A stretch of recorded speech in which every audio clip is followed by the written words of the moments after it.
I'm very excited to continue with this evening's program. Kate Ganz. Kate Ganz. She is an incredibly passionate board member of Helen Keller International, somebody who defines what it means to feel something in your heart. And she feels what we do in her heart, and she is amazingly dedicated. She told me she was going to cry tonight, but maybe I'll cry.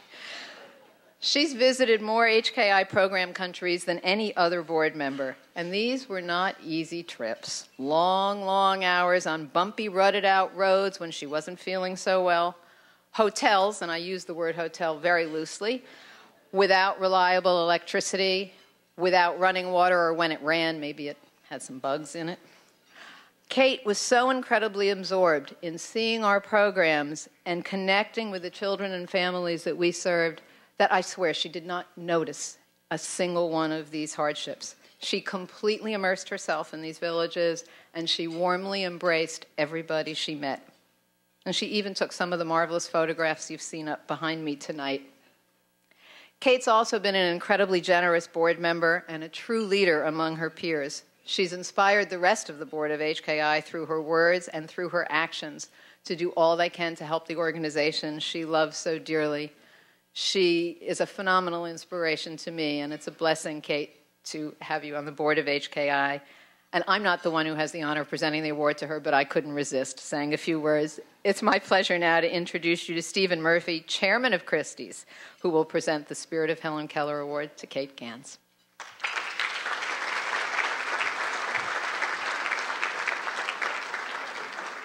Okay, thank you all. Thank you very much, and thanks for that introduction. I'm Stephen Murphy, and this is our house at Christie's, and thank you all so much for coming. This is actually... I'm going to briefly ask for one more round of applause to a great man who's retired to England, not ever really retired. He keeps coming back, and that's a board member friend of yours, Christopher Burge. All right?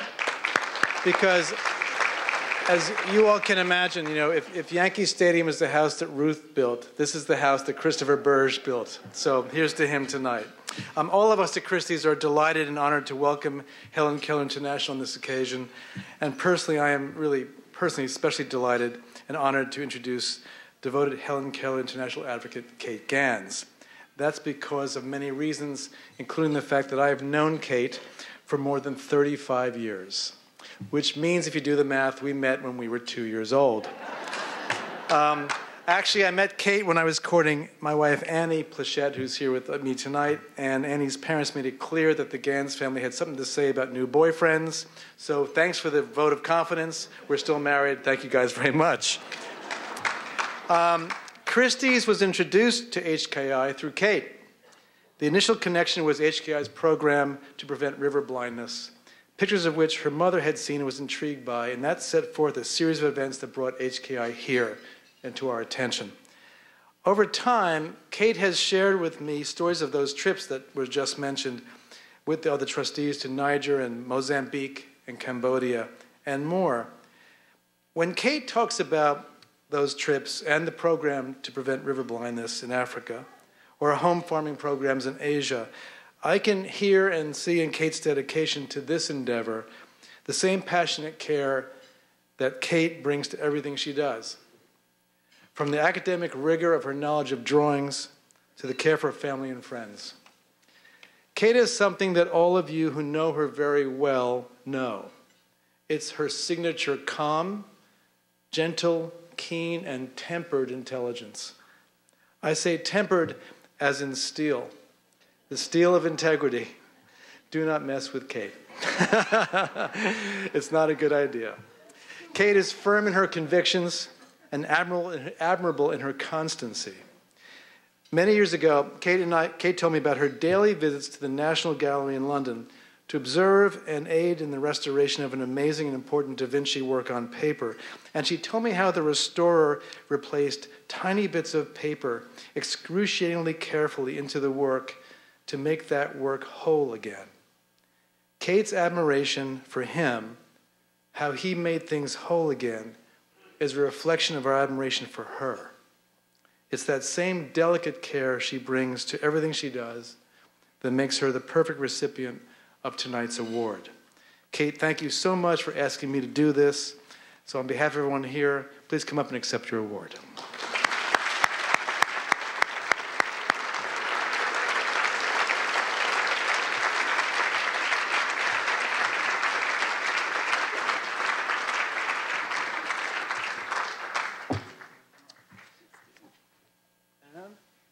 This is heavy.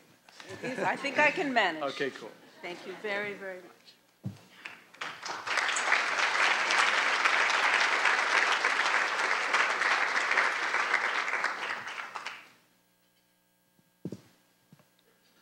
Thank you very much, Stephen.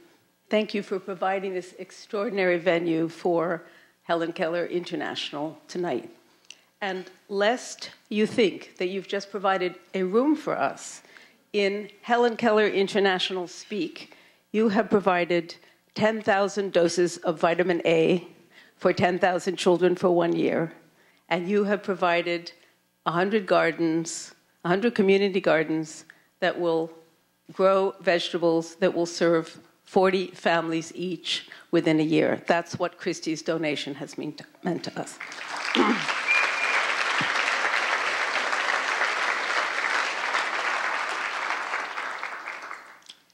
Thank you, Kathy, our fantastic, brilliant, passionate, dedicated leader, whom we all love and are so privileged to have be the leader of Helen Keller International. I must say it's a little daunting to have Secretary Clinton here tonight and to have to speak in front of her. When I opened the program, I didn't really understand why her bio was so much longer than mine. I mean, if I'd seen the proofs, I could have added a little Latin or something. Ibby, tibby, sibby. You have been, as we all know, really the greatest champion of women and girls. And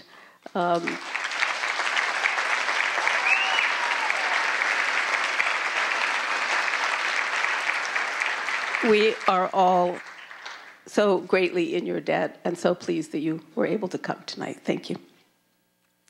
When I thought about what I wanted to talk about this evening, I kept remembering one day, one afternoon, one visit that I made to an impoverished village in Niger.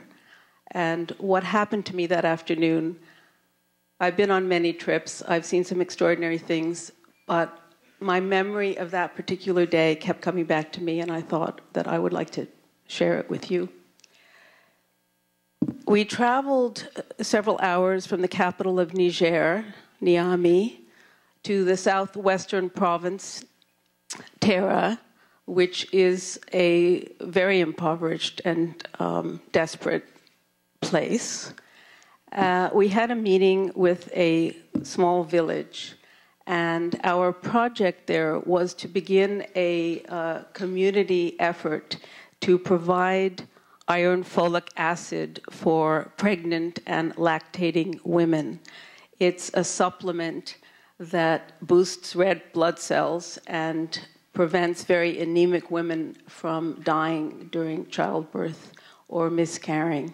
And it was the beginning of a small project, which I'm happy to say has grown, as many of our projects do, into something much bigger, and it's been very successful. But this was the first village. And perhaps because it was my first time in sub-Saharan Africa, perhaps because it was the first day, it left such an indelible impression on me. I sat on the ground, surrounded by the villagers, and was sitting next to a woman who was nursing a small child. She had another infant strapped to her back, and a small girl of perhaps 3 or 4 years old was sort of circling around her and fiddling with her hair and just holding on to her a little bit. And I asked her how old her daughter was, and she said that she didn't know. And I asked her when her birthday was, thinking that maybe if she remembered when her birthday was, she could remember how old she was. And she said she didn't remember when her birthday was. She did remember that she was born after the rains, so probably it had been in the summer. And I thought to myself, I wonder what this woman and what these women in this village who are sitting around us, worry about for their children, and what they dream about for their children, what they want for their children. What are the things they think about? Do they worry that their children might not have shoes to walk to school? Do they worry that when they get to school, perhaps there won't be any benches or any desks, and they might have to sit on a cold floor for the day? Do they worry that there are not enough teachers in the school for every classroom, or that perhaps there won't be any books?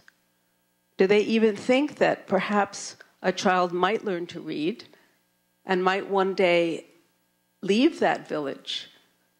Can they conceive that a child could leave the village, go down this dusty road, and have a different kind of life? And I realized as I sat there that they did not worry about those things. They didn't worry about books, benches, and desks, and teachers, because there wasn't any school. And when I thought about whether or not they worried about whether their child might need a doctor or need some medicine, I realized that the nearest clinic was 2 days' walk away, and there wasn't any medicine in the village, and there wasn't any clinic. And it came to me that afternoon that what they worried about was whether or not all of their children would be alive the next morning, and whether they'd be alive the next week, the next season, or the next year. The statistics for sub-Saharan Africa are devastating. At that time, in 2001, I think it's improved fairly dramatically since then, 250 out of every 1,000 children born didn't live to see their 5th birthdays. Helen Keller is an organization that persuades their board members to get to the field as often as possible. And I think this is a great, great gift to all of us, because it isn't really until you have sat in a village or on a bench in a clinic or in a hospital for a child dying of malnutrition or dying of AIDS that you really understand what it is that we do. And for me, it's been an enormous gift to be on the board. It's been a huge privilege. And I feel as though whatever it is that I've been able to give to Helen Keller, they have given back to me 1,000,000 times. I will be very proud and happy to have this on my desk to remind me of the spirit of Helen Keller. Thank you.